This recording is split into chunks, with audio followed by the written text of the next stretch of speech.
Olá, galerinha! Vamos para mais uma aula de História para o 7º ano? Eu sou a professora Beatriz Carvalho. Bem, nós vamos continuar com o nosso conteúdo de reforma e contra-reforma. Só que nesta aula nós vamos aprender e descobrir o que aconteceu na Inglaterra. Teve uma reforma lá na Inglaterra também. E sabe quem foi que fez? Quem foi que agitou essa reforma? Um rei. Como assim, professora? Vamos aprender? Primeiro, como sempre, nós começamos com os objetivos da nossa aula.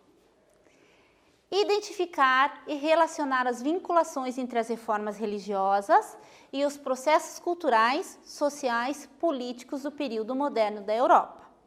Bem, como vocês já estudaram todas as aulas anteriores que eu sei, vocês já sabem que nós estamos falando da cisma protestante e como isso modificou toda a Europa, transformou tanto socialmente, culturalmente e politicamente.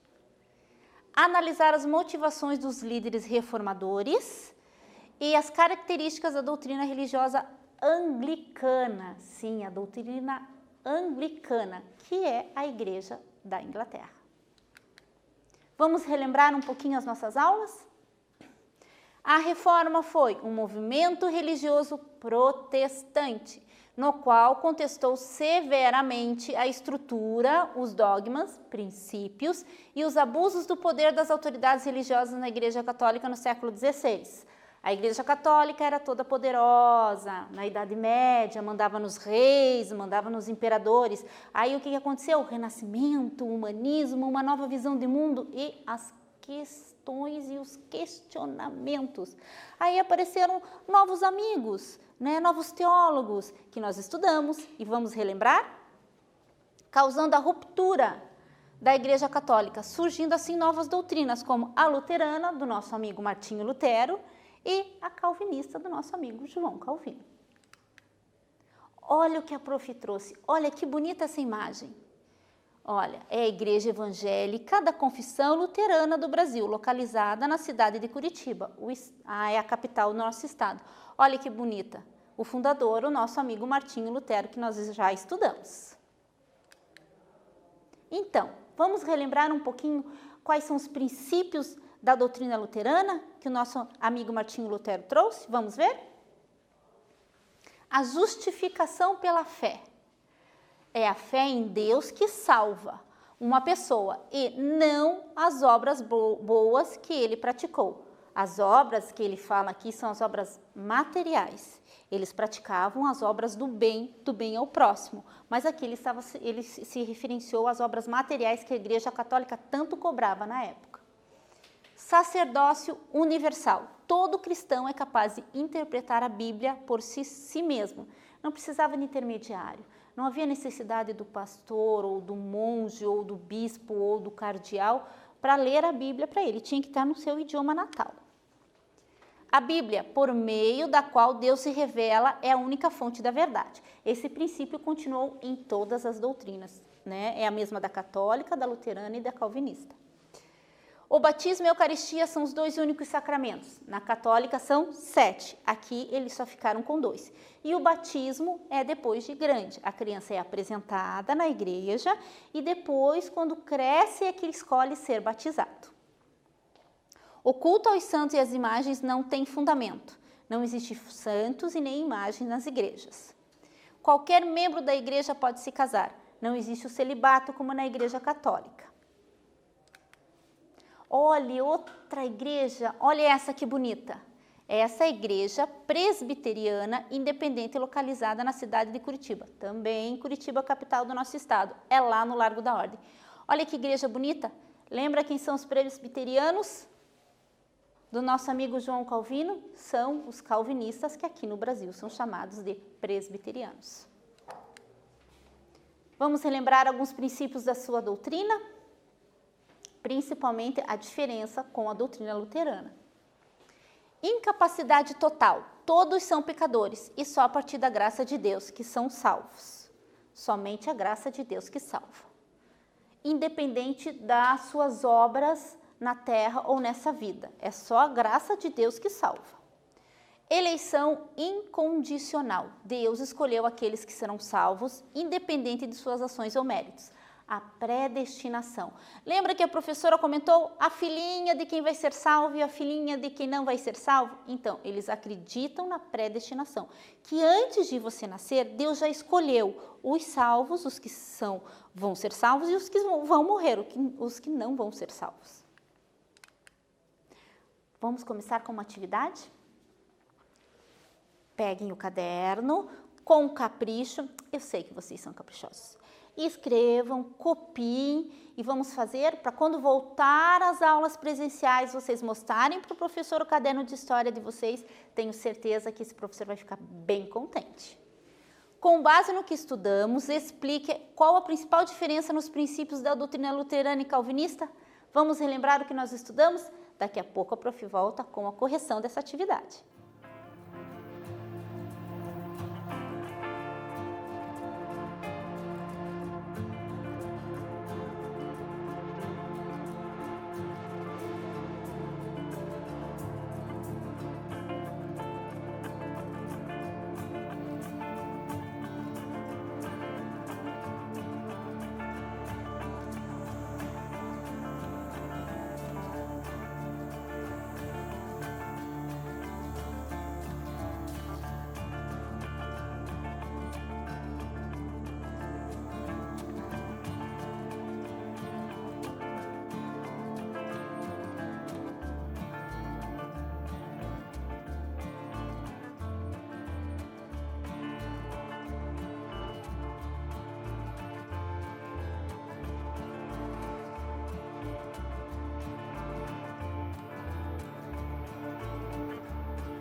Então, galerinha, vamos para a correção? Então, vamos lá. Diferenciavam quanto ao modo de salvação, isso mesmo, enquanto os luteranos acreditam que as pessoas alcançam o caminho da salvação mediante a sua fé e o seu comportamento voltado para as boas ações, ações boas ao próximo, os calvinistas pregam a doutrina da predestinação. Não esqueçam dessa palavra, é a base dos princípios calvinistas. O que significa que o caminho de cada pessoa já está traçado por Deus. Então, vamos estudar agora o que aconteceu lá na Inglaterra? Vamos lá. Na Inglaterra, o movimento reformista foi conduzido pelo rei Henrique VIII. Não foi um estudioso dessa vez, não foi um teólogo dessa vez foi a monarquia, o próprio rei. E ele teve vários motivos, vamos ver? Acabar com a interferência do Papa nos assuntos do reino. Isso já vinha das outras doutrinas, né? Como a Igreja Católica era muito poderosa, a Igreja de Roma, ela comandava e mandava em toda a Europa. E nenhum rei, nenhum monarca, nenhum imperador gostava do Papa dando piteco lá nas leis deles, né? Então, ele não gostava, o Henrique não gostava dessa interferência, não. Qual outro motivo? Desvencilhar-se dos altos impostos da igreja, também igual às outras doutrinas. Os impostos, as taxas eram muito caras. Então, esse dinheiro saía do país, saía da Inglaterra e ia para a igreja de Roma, onde acontecia o luxo e ostentação do alto clero, que nós já estudamos. E o rei, que todo o dinheiro dele, ou grande parte do dinheiro ia para lá, ele, claro, ficava com pouco, também não gostava. E um fato novo, divorciar-se de sua esposa Catarina de Aragão, filha dos reis da Espanha. O que acontece? Nessa época existiam as monarquias, né? Nós vamos estudar as próximas aulas sobre as monarquias absolutistas. E eles casavam entre si, os filhos. Então, por exemplo, o rei da Espanha casava com a filha do rei da Inglaterra, de Portugal. Quer ver um exemplo bacana? O nosso Dom Pedro I. Nosso Dom Pedro I, como príncipe, casou com uma princesa austríaca, né? Então, eles casavam entre eles para quê? Para que as monarquias continuassem fortes e se acontecesse alguma coisa na Inglaterra, invadissem a Inglaterra, ele pedia ajuda para a Espanha, né? Onde a sua esposa, né, continuava sendo princesa. Então, o que acontecia? O rei da Espanha, claro que ia ajudar a sua filha, mandava soldados para ajudar. Isso é um exemplo que a professora está dando. Então, eles se fortaleciam e se protegiam. Mas o que aconteceu? Ao ter seu pedido de divórcio negado pelo Papa, que era o Papa Clemente VII, né, não, a Igreja Católica casou para sempre, até que a morte os separe. Henrique VIII, que não queria interferência do Papa dentro da Inglaterra, ele já estava indignado, né? Rompeu com a Igreja Católica, com a Igreja de Roma, em 1531. Divorciou-se, sim, da Catarina de Aragão e casou-se com Ana Bolena, que era uma dama da corte. Nem princesa ela era. Imagine a confusão. Olhe lá, olha que bonito que a prof trouxe para vocês. Esse é o nosso Henrique VIII. Olha lá, uma pintura de 1537. E essa é a Ana Bolena. Olha, uma pintura de 1534. Continuando, ao saber do ato, né, do divórcio e do casamento novo, o Papa Clemente VII anulou o casamento e o excomungou. Ele anulou o casamento com a Ana Bolena e ainda excomungou o rei. Olha a ousadia do Papa, excomungar um rei. O rei, então, convenceu os nobres que era perigoso ter um Papa como chefe de Estado estrangeiro. Claro, ele era de fora, mandando no seu país. O que o Henrique fez? Vou conversar com os nobres e convencê-los de que daqui a pouco o Papa já está mandando guilhotinar ou para a fogueira todo mundo, interferindo nos assuntos internos do país. O que aconteceu? Já existia o parlamento na Inglaterra, né, como existe até hoje. O parlamento inglês apoiou o rei e então aprovou o ato de supremacia em 1534. Vamos descobrir o que é o ato de supremacia? Olha lá. Que bacana! Isso acontece até hoje. Declara o rei o novo chefe da igreja da Inglaterra, chamada então de Igreja Anglicana. Então, o que que acontece? O rei agora, além de ser um chefe político, porque ele é o rei, ele é um chefe religioso também, porque ele é como se fosse o papa da igreja. O quiz, a hora que vocês mais gostam. Vamos lá? Quem está aí com vocês? Tem alguém aí com vocês? Um irmão, um pai, um tio, o papagaio. Lembra do papagaio? Ele ajuda vocês. Vamos fazer um quiz? Vamos lá. O que significou o ato de supremacia declarado pelo parlamento inglês em 1534? Declarou a Inglaterra um estado laico? Declarou o Papa de Roma chefe supremo da igreja inglesa? Declarou o rei Henrique VIII chefe supremo da igreja inglesa? Ou declarou o luteranismo religião oficial da Inglaterra? Esse aqui está fácil, né? Por isso a professora vai dar um tempinho e já volta para a correção.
Oi, galerinha, vamos corrigir?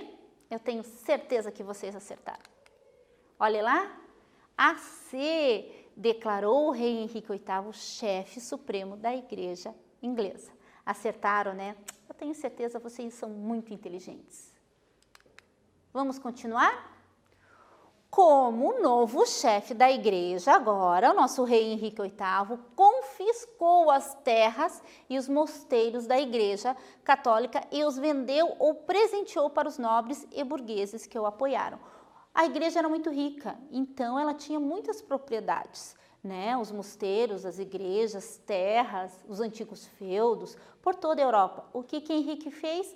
Não, agora a igreja, a religião oficial da Inglaterra é a anglicana. E eu sou o chefe supremo, então tudo isso é meu. Foi lá e pegou tudo da Igreja Católica. E claro, como a reforma é um pouco mais política do que religiosa, o que ele fez? Quem apoiou ele deu de presente, vendeu por um preço baratinho. Esperto esse nosso rei, né?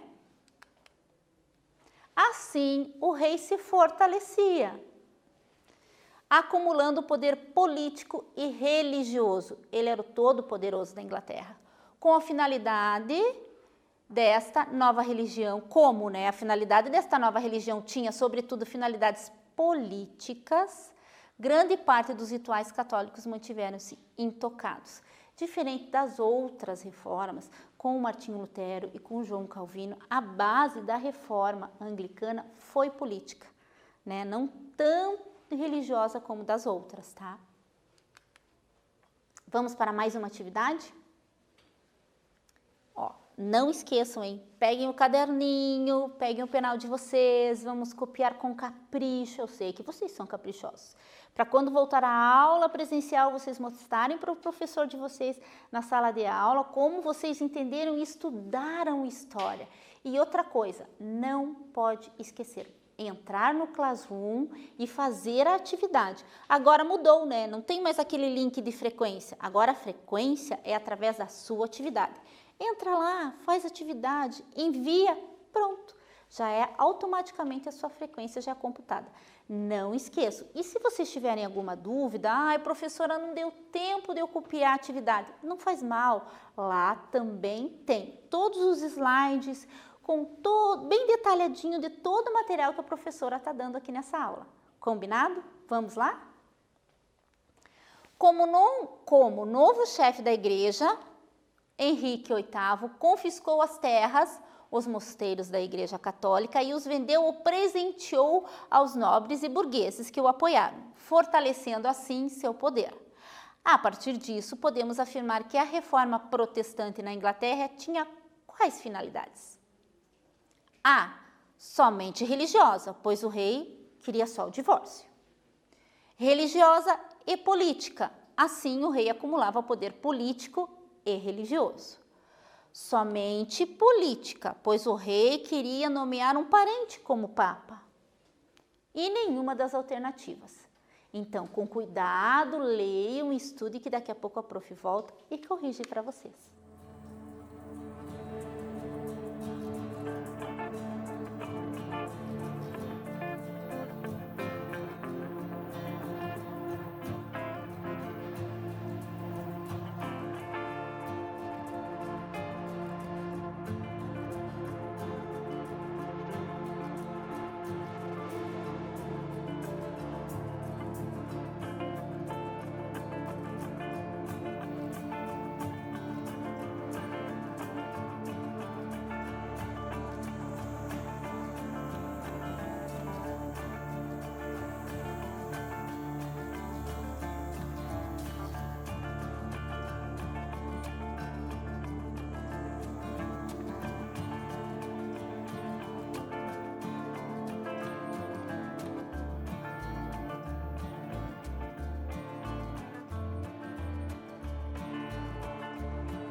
Oi, galerinha, vamos para a correção? Então, vamos lá. Primeiro, a letra A. Somente... Ah, não, a professora se confundiu. É a alternativa, né? Qual é a alternativa correta? Religiosa e política. Assim, o rei acumulava poder político e religioso. A correta é a B. Então, depois de toda essa reforma, o que aconteceu? Ele era casado primeiramente com a Catarina de Aragão. Ele se divorciou e casou com Ana Bolena. Por quê?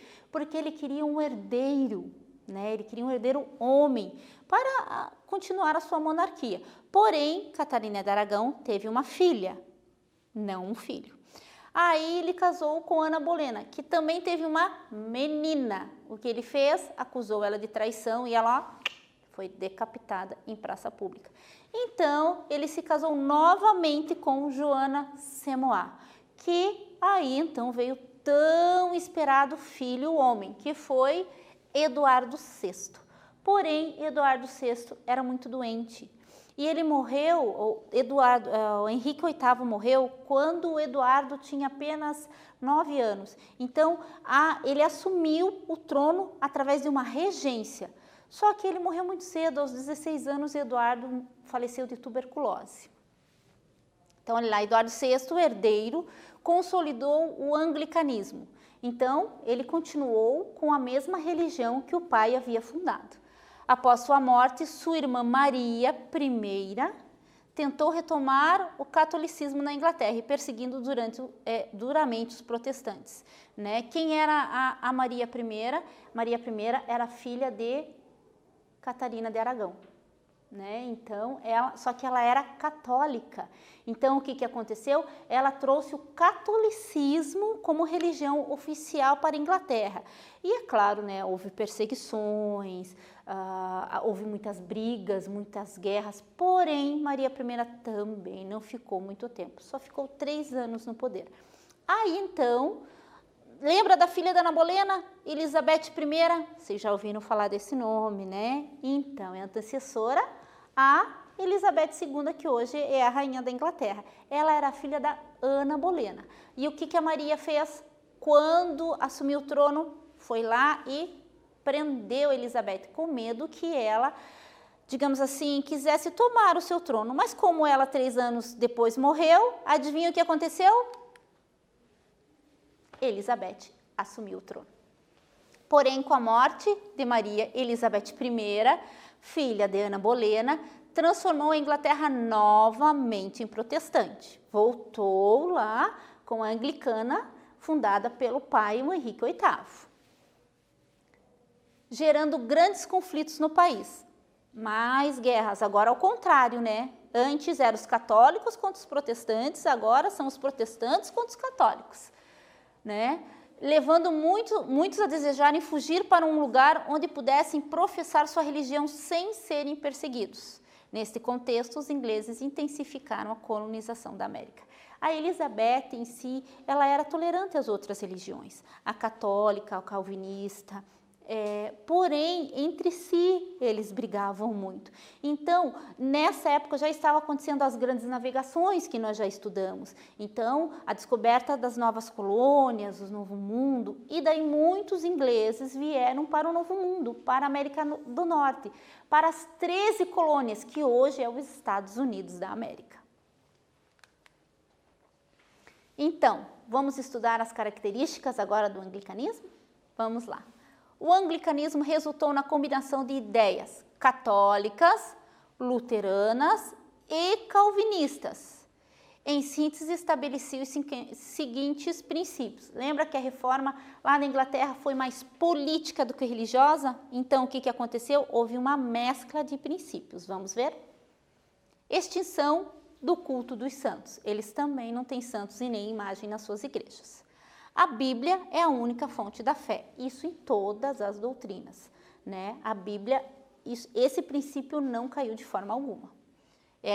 São as escrituras sagradas. A salvação humana se dá pela predestinação. Lembra dessa palavrinha lá que o nosso amigo João Calvino trouxe lá de Santo Agostinho? Então, que todo homem nasce já predestinado à morte ou à salvação, independente das suas obras nessa vida. Cristo está presente na Eucaristia em espírito, né? A Eucaristia deles é chamada de Santa Ceia. Manutenção dos 2 sacramentos. Também ficou 2 sacramentos, né? O batismo e a Eucaristia, não 7 como é na Igreja Católica. Culto celebrado em inglês, seu idioma natal, né? Não em latim como na Igreja Católica, que era em latim, e o padre ainda ficava de costas para os fiéis, né? Na anglicana não. Liturgia. Que a liturgia, professora, é a cerimônia, o rito religioso, tá? Semelhante ao do catolicismo, bem parecido. Hierarquia, né? Eclesiástica, semelhante à do catolicismo, menos o Papa, porque quem é o chefe da igreja anglicana? O rei. Então, nessa época, a Elizabeth I. Mas na igreja anglicana existe bispo, existe cardeal, exatamente como é na católica. O que não acontece na luterana e na calvinista, né? Que são pastores, né? Vamos continuar? Olha que bacana que a prof trouxe para vocês. Olha, anglicanos pelo mundo. Olha que mapa bonito, galerinha. Olha aqui, ó, como aqui é mais forte, tá vendo? Onde houve as colônias na América do Norte, ó. Algumas colônias aqui também na África. Olha que bacana, olha que bonito para vocês estudarem. Que mapa bonito para vocês colocarem no caderno de vocês, não é? Então vamos para uma atividade. Vamos lá. O anglicanismo resultou da combinação de ideias católicas, luteranas e calvinistas. Com base no que estudamos, marque falso ou verdadeiro, sobre as características do anglicanismo. Vamos lá? Vamos fazer? Copiar no caderno com bastante capricho? Daqui a pouco a prof volta e corrige com vocês.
Então, galerinha, vamos corrigir?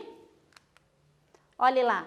Primeira alternativa, liturgia, cerimônia religiosa, semelhante à do catolicismo. Verdade.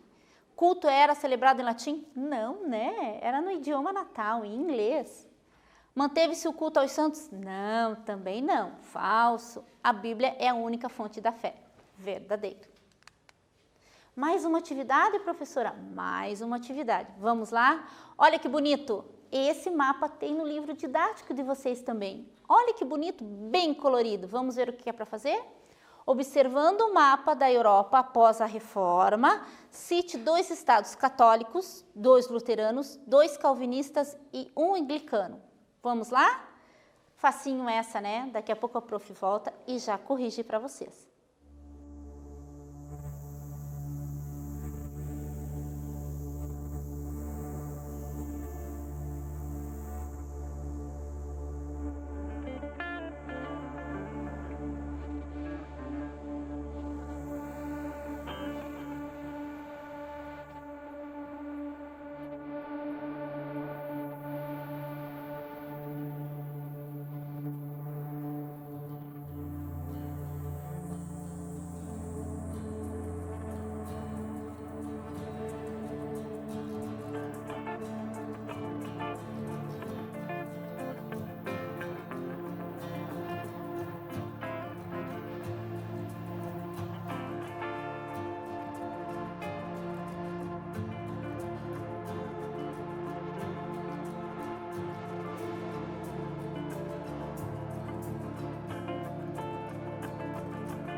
Oi, galerinha. Então, vamos para a correção? Vamos lá.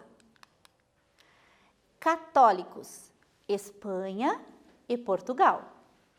Luteranos, Suécia e Dinamarca. Calvinistas, Escócia e Suíça. E anglicanos, Inglaterra. Facinho, né? O que nós aprendemos nessa aula? Vamos lá? A visão do homem perante a sua religião e o significado da sua fé estava sendo modificada. Surgindo assim pensadores e estudiosos, construindo novas doutrinas com novos saberes. Então, o que nós já estudamos? O Renascimento, o humanismo, novos saberes, novos pensadores, novas críticas, né?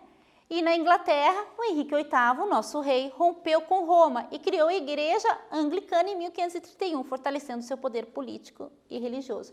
Então, o que nós aprendemos? Que surgiu mais uma ruptura, mais uma doutrina nova, né? A idade moderna, tudo novo, pensamento novo, um novo mundo, nova maneira de ver e ser. Bacana, né? A aula de história é muito legal, eu sei, vocês gostam bastante. Então faz assim, na próxima aula eu espero vocês sem falta. Até lá!